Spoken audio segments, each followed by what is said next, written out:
2025 भर्तियों का वर्ष आज ही सुनिश्चित करें अपना सिलेक्शन और डाउनलोड करें तैयारी कर लो ऐप। नमस्कार, एजुकेशन नगरी में आपका स्वागत है और मैं हूं आपके साथ विनीत।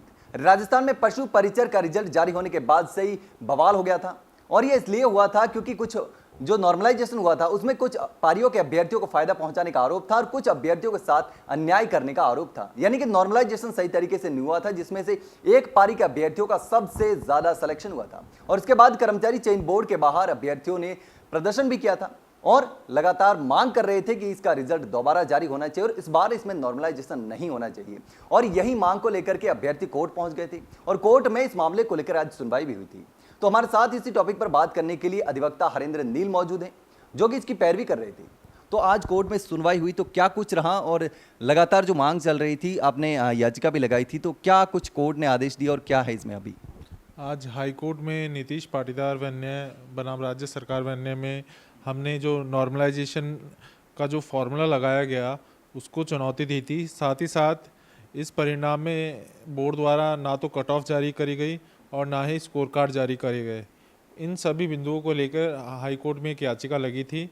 आज याचिका में प्रारंभिक सुनवाई करते हुए माननीय न्यायाधीश ने पूरी प्रक्रिया पे यथास्थिति का आदेश दिया है और किसी भी नियुक्ति देने के लिए बोर्ड को मना करा है। साथ ही साथ जो डिपार्टमेंट है और जो बोर्ड है उनसे जवाब भी तलब करा है।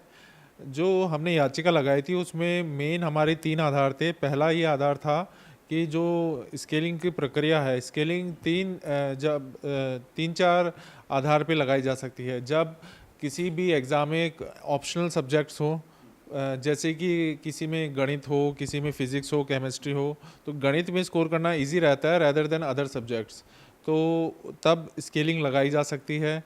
एक स्केलिंग तब भी लगाई जा सकती है जब सब्जेक्टिव क्वेश्चंस आता है। सब्जेक्टिव में जो एग्जामिनर वेरिएबिलिटी होती है उसको चेक करने के लिए भी स्केलिंग लगाई जा सकती है, उसको मॉडरेशन कहा जाता है।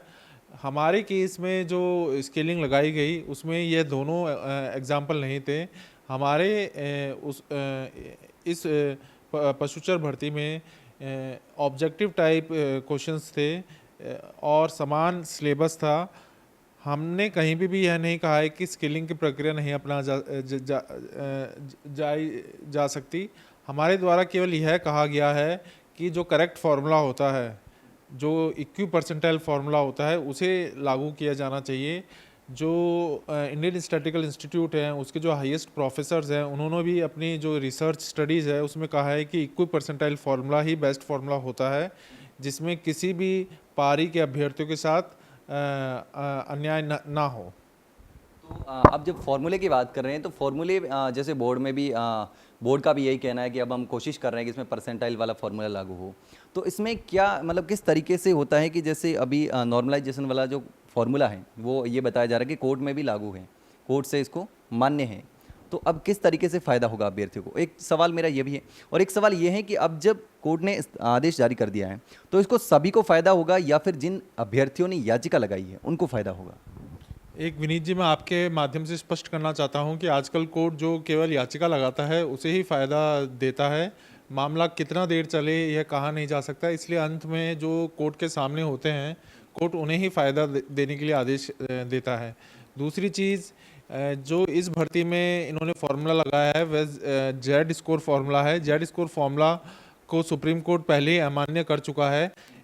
इक्वी परसेंटाइल फार्मूला जो नेशनल टेस्टिंग एजेंसी है, देश की इतनी बड़ी एजेंसी है और जो देश के बड़े बड़े प्रोफेसर्स हैं उन्होंने भी इक्वी परसेंटाइल फार्मूला को ही सही बताया है और ये बेस्ट फार्मूला है। इसको सुप्रीम कोर्ट ने, Punjab and Haryana high court ने, दिल्ली हाई कोर्ट सब ने अप्रूव करा है।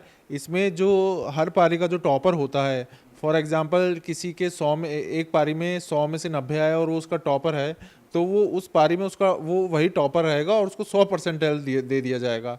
और फॉर एग्जांपल दूसरी पारी में जो 45 अंक वाला है 100 में से, अगर वह टॉपर है तो उसको भी 100 परसेंटाइल दिया जाएगा और दूसरे कैंडिडेट्स को उसके हिसाब से परसेंटाइल स्कोर में उसका कन्वर्जन हो जाएगा। तो इस हिसाब से किसी भी वर्ग, किसी भी शिफ्ट के साथ अन्याय नहीं होगा। सभी का सेम लेवल पे चयन होगा, सभी शिफ्ट का। पशुचर भर्ती में मैं आपके माध्यम से बताना चाहता हूँ कि एक पारी में तो जो फर्स्ट शिफ्ट है उसमें 8.19% सिलेक्शन हुआ है, फोर्थ शिफ्ट से 6.89 सिलेक्शन हुआ है, और जो सिक्स्थ शिफ्ट है उसमें 33.92 सिलेक्शन हुआ है। तो यह कहाँ का न्याय है? अगर इनको यह बोल रहे हैं कि हमने एक्सपर्ट्स के माध्यम से ये करा है, तो इनको एक इंडिपेंडेंट एक्सपर्ट कमेटी बनानी चाहिए जिसमें इंडियन स्टैटिकल ऑफिसर्स, जो इंडियन स्टैटिकल इंस्टीट्यूट है कलकत्ता में, उनके जो प्रोफेसर्स हैं, इंडियन स्टैटिकल कमीशन के चेयरपर्सन हैं, उनको शामिल कर सकते हैं। केंद्र में जो यूनिवर्सिटीज़ हैं उनके प्रोफेसर्स को शामिल कर सकते हैं। तो एक निष्पक्ष कमेटी की जांच की रिपोर्ट इसमें मंगाई जाए। और इसमें और भी बहुत ज़्यादा, इसमें आप देखें तो शिफ्ट 1 में जो डिक्रीज़ हुआ है मार्क्स, वो 9 मार्क्स डिक्रीज़ हुए हैं। शिफ्ट 4 में 12 मार्क्स डिक्रीज़ हुए हैं। शिफ्ट 6 में 25% मार्क इंक्रीज़ हुए हैं। तो मतलब मोटा मोटी 37 मार्क्स का डिफरेंस आ रहा है 150 मार्क्स के क्वेश्चन में, टोटल पेपर में। तो ये कहाँ का न्याय है कि इतना क्या पेपर इजी या टफ आ गया कि इतना बड़ा वेरिएशन आ जाता है। और आप मान के चलिए कि शिफ्ट 1 में अगर आप टॉप 2000 लोगों को लेके चलेंगे, टॉप 2000 लोगों का सिलेक्शन हो रहा है, तो आप ये देखिए कि शिफ्ट 1 से केवल एक ही स्टूडेंट है जिसका सिलेक्शन है। शिफ्ट 4 से 0 बच्चे सेलेक्ट हो रहे हैं, और शिफ्ट 6 से 1 to 6 बच्चे सिलेक्शन हो रहे हैं। तो ये जो अनइक्वल्स हैं उनको इक्वल्स ट्रीट कर रहा है। और कहीं ना कहीं शिफ्ट 1 और शिफ्ट 4 है उसमें जो ओबीसी और जनरल वर्ग के कैंडिडेट्स हैं उनका नामात्र सिलेक्शन इस भर्ती में हो रहा है। केवल जो हॉरिजॉन्टल कैटेगरी कैंडिडेट्स हैं शिफ्ट 1 और शिफ्ट 4 के, उन्हीं का सिलेक्शन हो रहा है।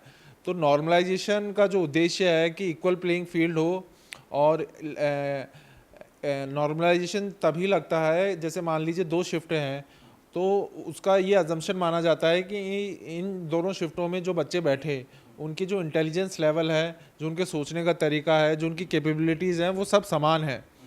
और उसके बाद ही नॉर्मलाइजेशन की प्रक्रिया अपनाई जा सकती है।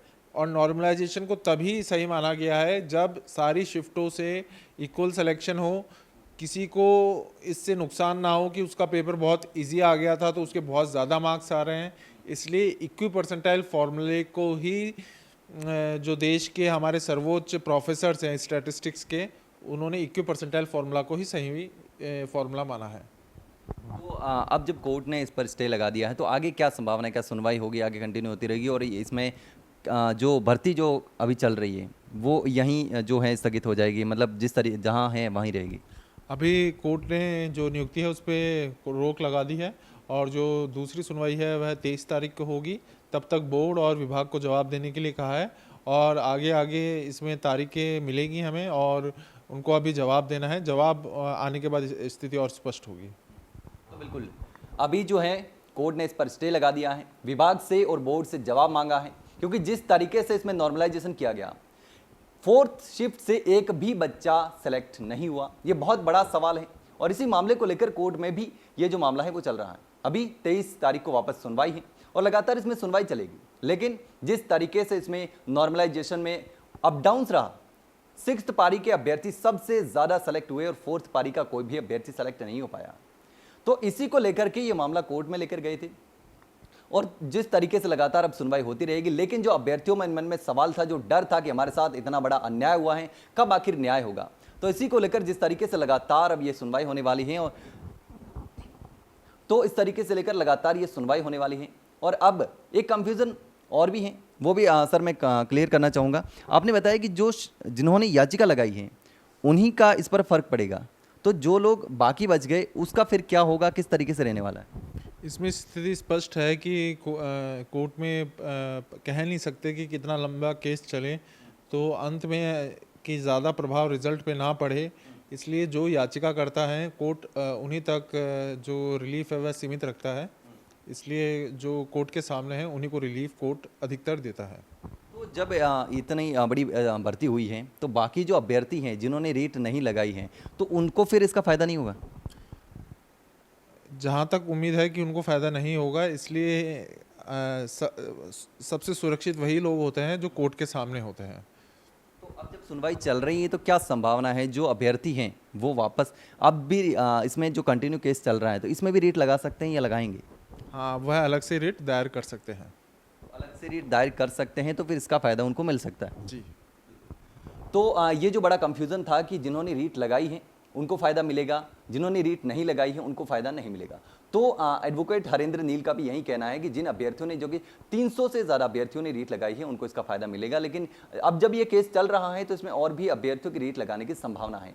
लेकिन अब देखना होगा कि ये मामला कहाँ पर जाकर रुकता है, कोर्ट इसमें क्या फैसला करता है और बोर्ड क्या आखिर नॉर्मलाइजेशन नहीं करके दोबारा इसको रिजल्ट को जारी करेगा। ये अभ्यर्थियों की जो मांग है वो भी है, लेकिन अब देखना होगा कि इस मामले में आगे क्या होता है। फिलहाल के लिए इतना ही, जल्द मिलते हैं एक नई जानकारी के साथ, तब तक के लिए नमस्कार।